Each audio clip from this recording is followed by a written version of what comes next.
for that excellent question. Let me deal with the last part of your question. You cannot sit this election out. You really cannot. We have a president who is a pathological liar, and we cannot continue having someone like that in the White House. You don't want that. No matter what your views may be, you don't want a liar in the White House. You don't want somebody who does not believe in science. Look, we can disagree on issues, but you got to believe in science. You have to have policy based on scientific fact. And if you don't, you're going to have a disastrous response to the pandemic, which has certainly been the case under Donald Trump. And you are going to ignore the existential threat of climate change, which is certainly happening under Donald Trump. But maybe even more importantly, and now I'm talking to conservatives and I'm talking to Republicans. More important than who wins or loses this election is that we maintain American democracy. And you have heard from his own lips, this is not me telling you what he said.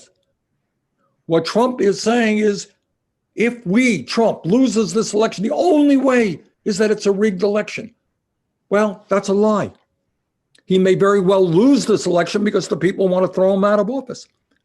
But Trump has indicated that he may very well refuse to accept the results of an election in which he loses.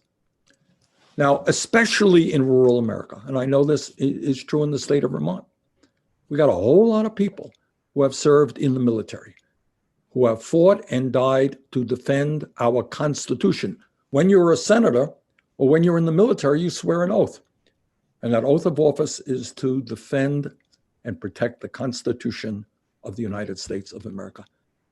We have a president today who does not believe in the Constitution. In fact, he does not believe in the rule of law.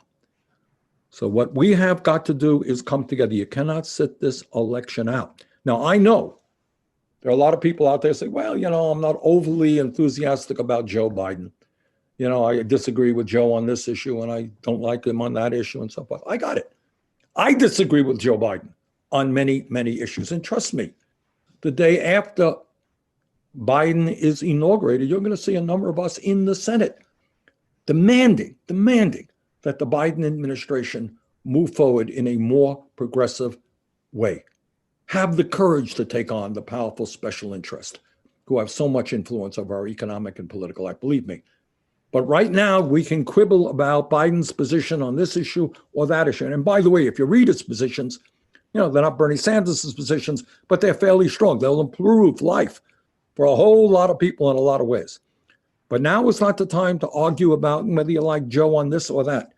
Now is the time, A, to come together to defeat Trump, and after Biden is elected, and this gets to the other point that Adam raised, then we stand up from Idaho to Vermont and all over this country as a people and say, government, you have ignored rural America for too long. You've ignored the working class of this country for too long. You've catered to the rich and the powerful. Hey, you're going to listen to us, and we're going to stand up and fight for that. So let's go forward together. And the message today, you live in rural America, you live in urban America. You're white, you're black, you're brown, whatever you may be. In the next 38 days, we've got to do everything that we can to defeat the most dangerous president in American history, elect Joe Biden. And after Biden is elected, we're going to continue aggressively to make sure that we have a government that works for all of us. Thank you all very much.